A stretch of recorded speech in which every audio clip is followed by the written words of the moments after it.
가기사는 증시 각도기. 안녕하세요. 증시각도TV 시청자 여러분, 투자자 여러분, 도기마을 여러분, 10만 금융전사 여러분 모두 반갑습니다. 자, 10만 금융전사 채널이 있고 30만 채널을 앞두고 있습니다. 여러분들의 성원 덕분에 여기까지 오게 된 거 진심으로 감사드리고요.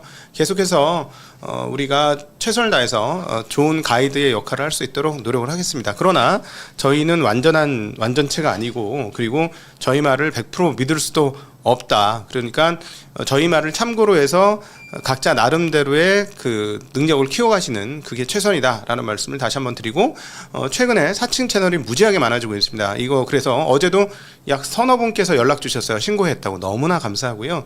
너무 많이 만들어지니까 저희도 다 어떻게 감당을 할 수가 없어요. 뭐 전담반을 꾸릴 수도 없는 거잖아요. 저희처럼 이렇게 조그만 채널에서. 그렇죠? 그래서 여러분은 보시는 대로 쪽쪽이 신고해 주셨으면 좋겠습니다. 혹시나 신고하시다 저희 자체를 신고하실 경우도 있지만 감내하겠습니다. 일단 신고를 해주세요. 계속해서 신고해 주시고, 그런 것들은 저희는 없다라는 거 다시 한번 말씀드리고, 저희의 그 목표 수익률은 매우 낮습니다. 매우 낮아서 연간 두 자릿수 10% 이상만 돼도 저희는 굉장히 만족한다 하는 뭐 그런 입장이니까, 여러분 혹시나 뭐 50%, 100%, 150%, 200% 뭐 이런 얘기 나오면 그건 다 사칭 채널이다 이렇게 생각하시면 될 것 같습니다. 자, 오늘 장 한마디. 똑바로 꾸준히 정진하지 않으면 코베어 간다. 정신 차리자. 네. 베네수엘라 보고 하는 얘기예요. 베네수엘라가 그 국내가 도탄에 빠졌었죠. 뭐 일부 사람들은 뭐 그래도 살기 좋다 이렇게 편안하게 지내는 사람들도 있었겠지만 사실 경제는 피폐해졌습니다. 물론 그 미국 탓이야라고만 얘기할 수 있겠습니다만은 가장 중요한 포인트 중에 하나는, 정치를 하는 것들은 국민들이 어떻게 먹고 살 것인지를 공간을 확보해주고, 그것을 위해서 지혜롭고 영리롭게 그 정치를 하는 것들이 필요한 거죠. 사실은 그게 최우선입니다. 어떤 뭐 명예도 있고 이념도 있고 뜻도 있고 그렇긴 하지만 국민들이 어떻게 살 것인지를 잘 관리하는 게 참 중요한데, 그런 측면에서 꾸준히 정진하지 않으면 이런 일을 당할 수밖에 없다. 자, 이제 미국이 이빨을 그대로 여과 없이 드러내고 있는 현실이 나타나고 있죠. 자, 여기서 잠깐 또 하나의 오늘장 한마디. 한국 주식은 세국 정책에서 대외 개방으로 변화하기 시작한다. 외환시장만 좀 더 개방하면 좋겠는데? 네. 자, 한국 시장 이야기 했습니다. 자, 그 미국 시장에서는 전통 가치주들 그리고 전통주들의 상승이 매우 크게 나타나고 있습니다. 아예 그냥 까놓고 이렇게 얘기하고 있습니다. 리스 라이트 미국 에너지부 장관이 미국 에너지 기업의 최고 경영자들과 만났습니다. 왜요? 베네수엘라 석유 사업 재건을 토의하기 위해서. 네. 베네수엘라 대통령을 일종의 납치를 하고 그 나라의 석유 사업을 자기네가 재편하겠다라는, 현대사회에서 보기 힘들었던 일들이 눈앞에서 벌어지고 있는데요. 도널드 트럼프는 이렇게 얘기했습니다. 우리는 땅에서 엄청난 부를 꺼내게 될 것이다. 베네수엘라 땅에서. 그 부는 베네수엘라 국민에게 가고, 그리고 베네수엘라 밖에 있는 사람들, 즉 예전에 베네수엘라에 있었던 사람들에게로 돌아갈 것이다. 그 원래 있었던 사람들은 누구인가요? 네, 미국의 석유 기업들이겠죠. 미국의 석유 기업들. 그래서 미국의 석유 기업들이 재투자를 해서 거기서 뭐 이권을 가져오게 되는 그런 그림들이 그려집니다. 도대체 왜 이럴까요? 자, 베네수엘라의 석유 매장량이 매우 높다는 거 알고 있죠. 어느 정도 수준인지 보죠. 매장량만 보면은 사우디아라비아보다 형이야. 우와, 배형. 오, 장난 아니야. 깜짝 놀랐어. 그러니까 당연히 아무리 그래도 높은 나라야. 그렇지만 중동 다음이겠지라고 생각을 했는데, 웬걸 이란, 사우디, 동생들 뭐 이러는. 와, 베네수엘라. 와, 근데 100만 배럴 수출하거든요. 100만 배럴. 매장량 짱 깨서 100만 배럴. 이야. 이러니 군침이 돌지. 군침이 돌아요. 그런데 어제도 잠깐 말씀드렸습니다만, 미국이 베네수엘라에 석유를 획득하게 될 경우에는 정말 여러 가지 포석이 깔려지죠.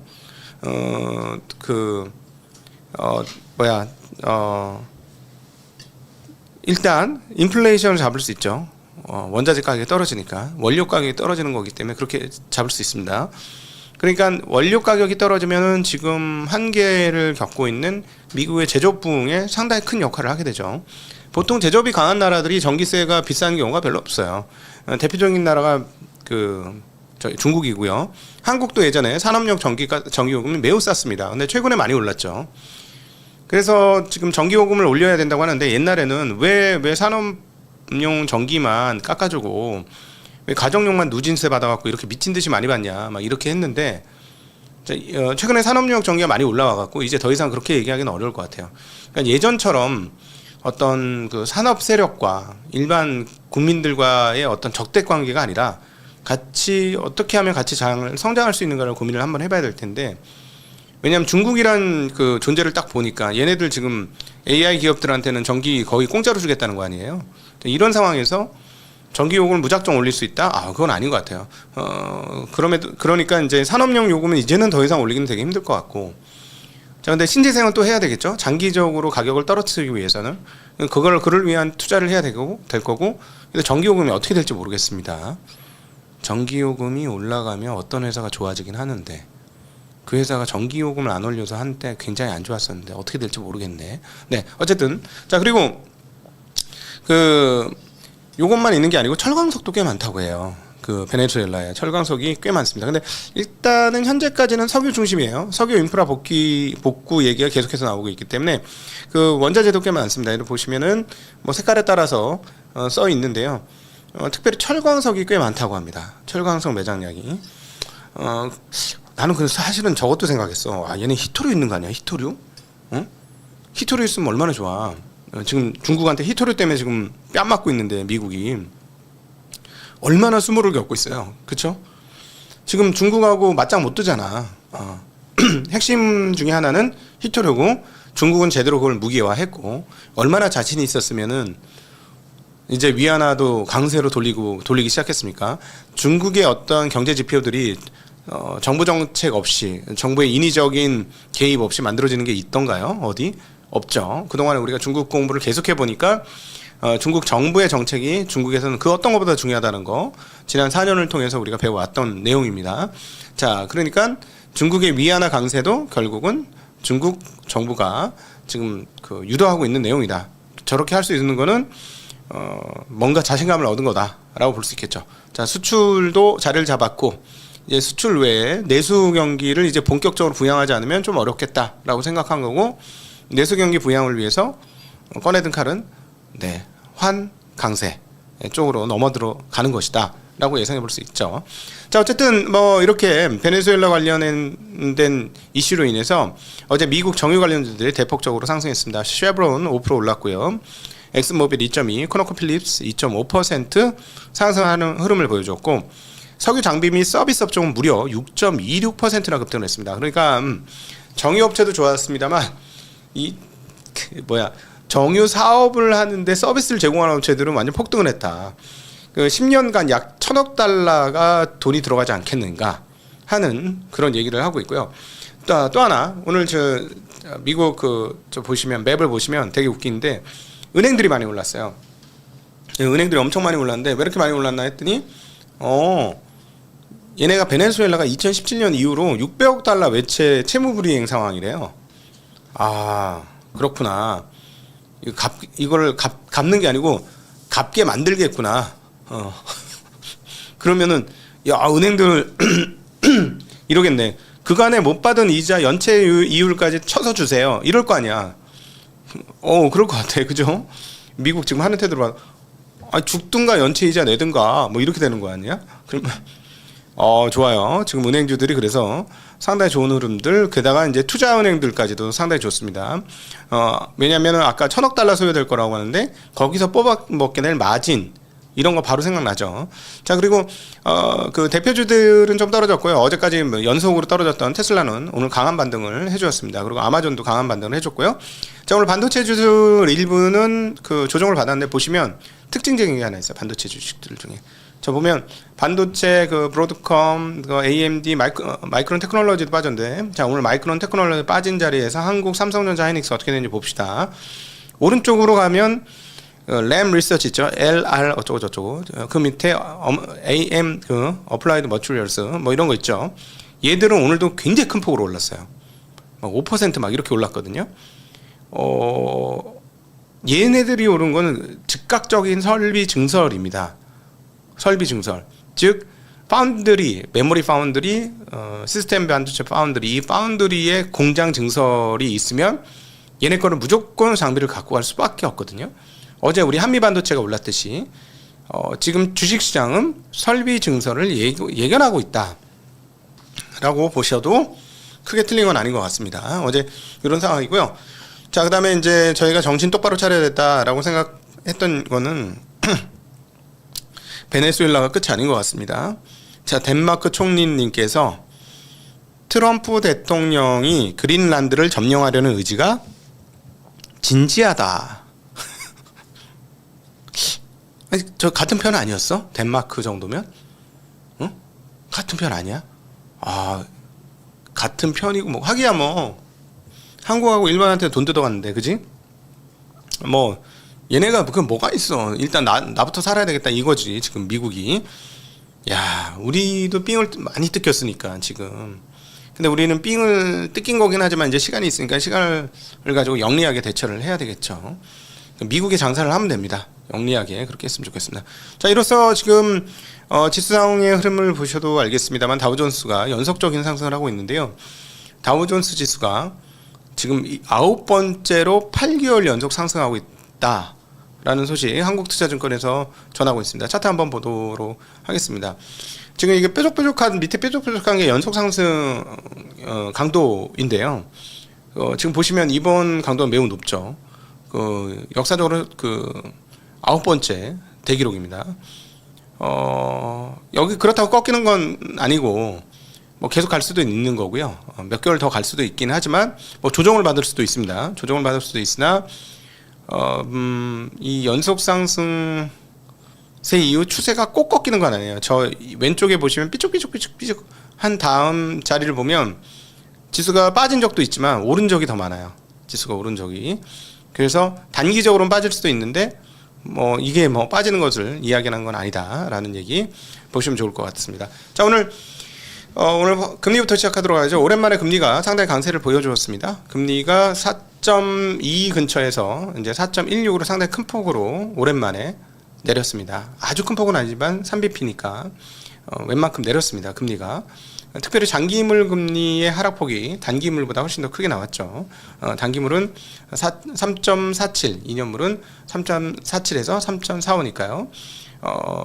그 다음에 5년물도 3.74에서 3.70, 네, 이것도 꽤 많이 내려갔습니다.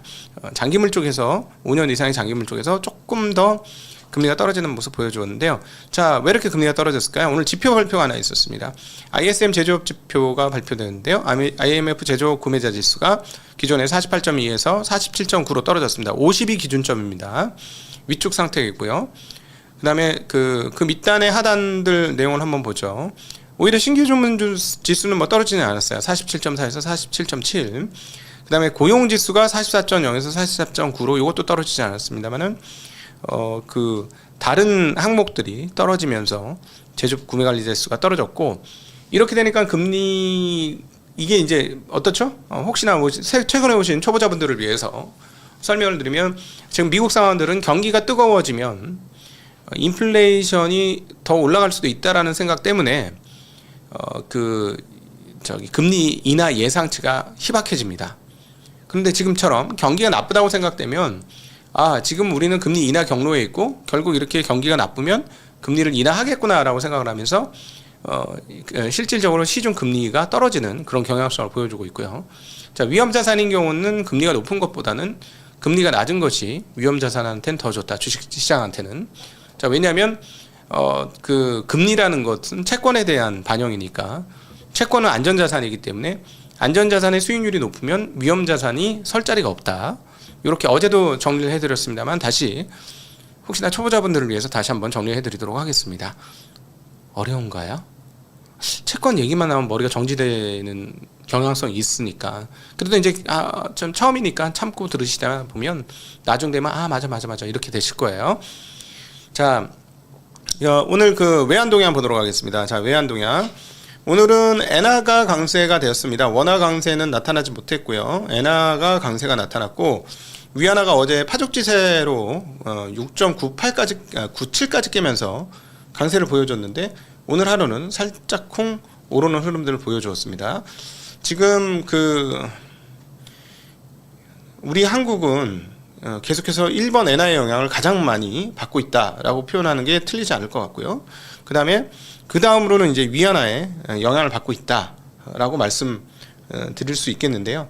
자, 엔화 지금 상황들 볼게요. 금리를 올렸음에도 불구하고 놀랍게도 금리를 올렸음에도 불구하고 엔화 강세가 잠깐 나오더니 말았어요. 저 오른쪽 끝에 자리에서 보면 주르륵 한번 내린 거 있죠. 금리를 올리면서 주르륵 내렸단 말이야. 그래서 155엔도 깨고 154엔으로 가고 있었다가 결국 다시 실패하고 156엔으로 갔어요. 근데 지난번 금리 올리면서 막 뭐라고 했던 게 156엔 때 아니었습니까? 157엔 넘어가니까 이거 과도하다라고 했는데 또 그 근처까지 올라왔습니다. 일단 어제보다는 좀 떨어졌어요. 그러니까 지금 일본 은행과 일본 재무 쪽에서의 재무성 쪽에서의 태도는 157엔은 허용 못하겠다라는 분위기인 것 같습니다. 157엔 가면 이렇게 오늘도 세게 눌려졌으니까. 그럼에도 불구하고 투기 세력들은 계속 엔화 약세에 베팅을 하고 있다라고 볼 수가 있겠죠. 자, 이 부분은 어디서 또 드러나는 대목이냐면, 니들 통화 못 믿겠어라는 거지. 니들 통화 못 믿겠어. 자, 1번 30년물 국채금리 볼까요? 아까 제가 금리 얘기할 때 잠깐 얘기를 안 드렸었는데 30년물 국채금리 보세요. 지금 어떻게 돼 있나? 근래 들어 사상 최고치 금리, 즉 채권가가 최하입니다. 3.5 근처까지 왔어. 30년물 국채금리가. 10년물보다 30년물이 워낙 이 진폭이 크면서 어떤 흐름들의 모습을 잘 보여주는데, 니들 통화 못 믿겠어 이거지. 그렇지 않아요? 채권 금리가 계속 올라가는 거, 니들 못 믿겠으니까 금리 더 줘. 안 그러면 안 살 거야. 이거 아닙니까? 이 금리 가지고 만족 못 하겠어. 더 줘. 이거죠. 자, 그런데 우리 세종대 호사카 유지 교수님하고의 대담을 보면 일본 사람들은 좀처럼 바꾸기를 원치 않는데요. 아주 재미난 얘기 하셨는데요. 보통은 위에 사람 눈치를 보는데 일본 아래 사람 눈치를 본답니다. 그 얘기 되게 놀라운 얘기였어요. 왜 그러냐면 한국 같은 경우는 특별히 중국은 더 심한데 위에서 무슨 결정을 하느냐에 따라 밑으로 쫙 내려오는 경향성이 있는데, 일본은 번체제잖아요. 번체제고 무사가 중간에 있잖아요. 그래서 어떤 일이 벌어지냐면 이 영주가 마음에 안 들면 영주를 어떻게 죽일 수는 없으니 어떻게 되냐면 휙 떠나버린대요. 옆에 마을로. 옆에 영주한테 가는 거야. 이쪽 무사가 휙. 그러고 나서 어떻게 돼요? 그러면 그런 쪽에 저 옆집 영주한테 그런 무사 세력이 많아지면 어떻게 되죠? 자기는 나중에 그냥 함락당하는 거야. 함락당해. 한둘 빠져나가면. 그래서 밑에 사람 눈치를 엄청 보면서 현상 유지에 집중하는 경향성이 있다는 거죠. 그러니까 그래서 어제 보니까 일본의 잃어버린 30년이 우리가 봤을 땐 잃어버렸다고 표현하지만 잃어버린 게 아니더라고요. 잃어버린 30년이 아니고 뭉개버린 30년. 이게 맞아. 그냥 뭉갰어.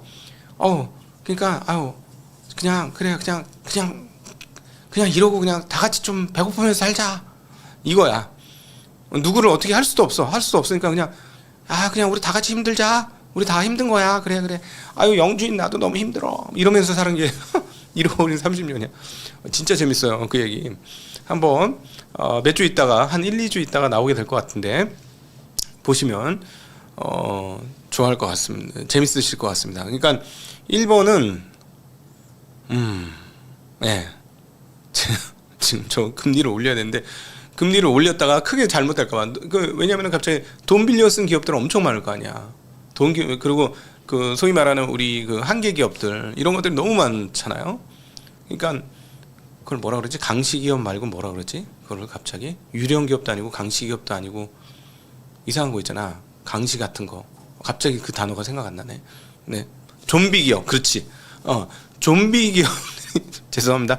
좀비 기업들이 엄청나게 많잖아요. 그러니까 여기서 금리를 올리면 좀비 기업들 다 자빠지거든. 그리고 중소기업, 한계 기업들도 다 자빠지거든. 예, 그러니까 금리를 올리는데 되게 신중할 수밖에 없고 미적미적한다는 거야. 그러니까 끝없이 지금 미국 국채 금리만 올라가고 있습니다. 네. 자, 원자재 가격 보도록 할게요. 자, 원자재 가격은 지금 장난 아닙니다. 장난 아니에요. 고삐가 풀렸어 완전히. 와, 모든 것들을 다 깨고 그냥 와 구리 이거 올타임 하이 아니니? 구리 가격 이 정도면 한번 확인해 봐야 되겠어요. 구리 가격 완전히 미쳐서 지금 야 이제 구리도 강세입니다. 만 됐어요. 이러면서 제가 말씀드리기를 구리 이거 진짜 신기하지 않습니까? 보통 구리는 닥터쿠퍼라 그래가지고 중국 경기하고 연동을 하는 거고요. 중국 경기는 지금 좀처럼 살아날 기미가 없는데 왜 구리 가격이 오를까요? 야, 돈 가치가 정말 많이 떨어지는 것 같습니다. 그리고 제가 그렇게 얘기하던 게 생각나는데 이 정도면 올타임 하이 중에서도 하이인데 보니까 지금 이게 얼마나 비정상적으로 많이 올라갔냐면 이게 가장 가파르게 오르네요. 지금 상황들이 지금 제가 줄였는데 더 이상 안 줄여져 가지고 선물 시세라 가장 가파르게 상승하고 있습니다. 네. 자, 오늘은 그 WTI 브렌트도 유가가 1달러씩 올라가는 그런 흐름들을 보여줬고 비트코인까지도 같이 올라갔고 원자재 가격 안 오른 게 없는 그런 상황들이 진행이 되고 있습니다. 자, 중간에 이제 금리는 한번 휘청휘청 하긴 했었는데요. 연준 인사의 발언이 있었습니다.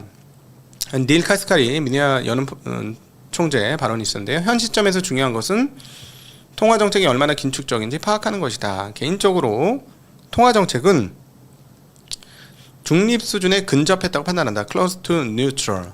네. 인플레이션의 고착화는 리스크 중의 하나이다. 실업률도 급등할 가능성을 배제할 수 없다. 경제는 회복력 있는 흐름이 이어질 전망이고 임금 상승률은 추세적으로 둔화 중이다 라고 얘기했습니다. 주거 물가가 둔화 중이라는 여러 증거들이 존재하고 있다. 고용은 적은 해고, 적은 채용 환경이 이어질 것이다. 실업률은 행보 중이며 물가 상승률은 천천히 둔화될 것으로 예상한다. 본인 관할 지역에서 K자형 경기 모멘텀은 현실화되었다. 미니애폴리스도 이렇군요. 미니애폴리스가 이런 동네가 아닌데. 예. 관세 측면에서 경제는 일종의 균형 국면에 진입 중이다. 베네수엘라 사태는 유가에 충격을 줄 수 있는 사건이지만 아직까지 큰 영향은 없다 라고 얘기했습니다. 그 다음에 우에다 가수 일본은행 총재의 발언이 있었습니다. 아까 일본 이야기 계속 했었는데요. 경제와 물가 흐름이 전망에 부합할 경우 지속적으로 기준금리 인상해 나갈 것. 일본 경제와 임금, 물가는 완만하지만 꾸준히 성장 및 상승할 것으로 전망. 통화정책 조정은 경제의 지속적인 성장을 뒷받침할 것. 이렇게 합니다. 통화정책 조정. 그러니까 쉽게 그 통화를 줄이지는 않을 거로 보여지고 계속해서 늘릴 것으로 보여지고 지금 환율이 저렇게 되니까 이제 물가 경제 흐름이 전망에 부합할 경우 지속적으로 기준금리 인상해 나갈 것. 이제 좀 편안해졌나 봐. 환율이 이제 계속 약세니까 금리 올렸음에도 불구하고 드디어 이런 얘기를 하네요. 얘네 진짜 우리 같은 민족이라는데 일본이 우리하고 같은 민족이랍니다. 네. 어제 굉장히 충격 많이 받았어요. 자, 한국 주식시장은 어떻게 될까요? 자, 한국 주식시장은 이제 세국 정책이 풀리고 일본보다 늦게 개항을 했습니다. 자, 그래서 그 개항한 첫 번째 해가 26년이다 라고 말씀드릴 수 있어요. 25년은 개항을 선포했고요. 26년도는 외국 선박들이 취항할 수 있는 첫 해가 되고 있다. 자, 이번 주주총회에서 과연 어떤 이사가 바뀔 것이냐 이런 부분들 굉장히 관심이 갑니다. 수십 명 정도의 이사는 주주들에 의해서 좀 바뀐다면 완전히 진짜 신세계 열리게 되는데 그렇게 급하게 될지는 잘 모르겠고요. 자, 최근 한국 주식시장의 수익률 한번 보도록 하겠습니다. 개발도상 국가들 중에서 탑입니다. 지금 한국이 작년부터 해보면 진짜 작년에도 75% 올랐으니까 장난 아니죠. 올해 들어서도 오르고 그러니까 뭐 스페인, 이탈리아, 유로존 전체도 많이 올랐어요. 40%. 네. 그다음에 캐나다. 이거 전 세계 기준이구나. 개발국이 아니고 캐나다도 있고 뭐 중국도 있고 저기 독일도 있고 영국도 있고 다 있는데 그중에 한국이 압도적 1위입니다. 유럽이 경기가 그렇게 좋지 않다고 하고 걔네도 통화 가치가 많이 떨어졌음에도 불구하고 주식시장 엄청 좋습니다. 이거 전 세계적인 자산 가격 앙등이고요. 통화 가치 하락이고요. 그래서 덕분에 자산을 갖지 않고 월급쟁이들은 안타깝게 나락간 지난 2년입니다. 예, 지난 2년이 더 가파르게 있었기 때문에 올해까지도 그것이 유지될 것 같고 참으로 안타깝게도 자기 일만 열심히 해서는 살기 어려운 세상이 됐다. 와, 저는 사실은 이런 얘기를 하면서도 진짜 안타까워요. 자기 일 열심히 해서 자기에서 능력을 보여주는 사람이 잘 돼야 되는 거 아닌가? 전 예술인 같은 아티스트 같은 사람들은 어떤 측면에서 그들도 타인에 의해 존재감을 갖게 되지만 우리도 그들로 인해서 여가나 어떤 공간감을 갖게 되는 거 아닌가요? 여울 또는 여백 이런 것들을 갖게 되잖아요. 그럼 아티스트나 이런 사람들을 통해서 그렇구나. 그래서 어떤 그동안 살아왔던 인간의 전통적 흐름으로의 복귀를 통한 어떤 안정 이런 것들을 만들어주는 어떤 타자적 존재가 아티스트들인데 아티스트들은 지금 되게 어렵잖아. 되게 어려워. 먹고 살기가 너무 힘들어. 참 안타깝습니다. 아니면은 이제 우리나라에서도 자기 일하면서 아티스트 하는 뭐 이렇게 그런 게 잘 되긴 해야 될 것 같아요. 왜냐하면 유럽의 스포츠 선수들을 보니까 저는 사이클이니까 사이클도 배고픈 운동이거든요. 세계적인 스타 선수 중에 생선 생선 공장에서 생선 이렇게 치는 선수들도 있긴 하더라고요. 우리도 그러려면 이제 일도 하면서 취미 생활도 하고 뭐 이런 밸런스가 좀 잘 맞아야 되긴 하겠다라는 생각이 듭니다. 그럼에도 불구하고 너무 안타깝네요. 지금 상황은 자산이 있는 사람은 그래서 자산이 있어서 내가 자산으로 돈 좀 벌었다고 어깨 힘주고 하는 건 진짜 꼴불견이야. 그쵸? 꼴불견이야. 그렇게 하면 안 된다. 그냥 자산이 있는 거고 항상 우리는 인간답고 겸손하게 살아야 된다라는 생각이 듭니다. 돈에게 주인 자리를 뺏기지 말고 나의 주인은 내가 되는 세상을 꿈꿔봅니다. 저 참고로 저 학생운동 안 했어요. 저 그런 운동권 아니에요. 저 학생운 한 번도 한 적이 없어요. 네, 저는 도서관에만 있었던 그런 사람이라는 거 말씀드리고 싶습니다. 아니구나. 놀러도 많이 다녔구나. 도서관에만 있진 않아요. 도서관에는 잠을 많이 잤고요. 밖으로 많이 놀았죠. 네, 오늘도 함께 해주셔서 진심으로 감사합니다. 행복한 하루 되십시오. 안녕.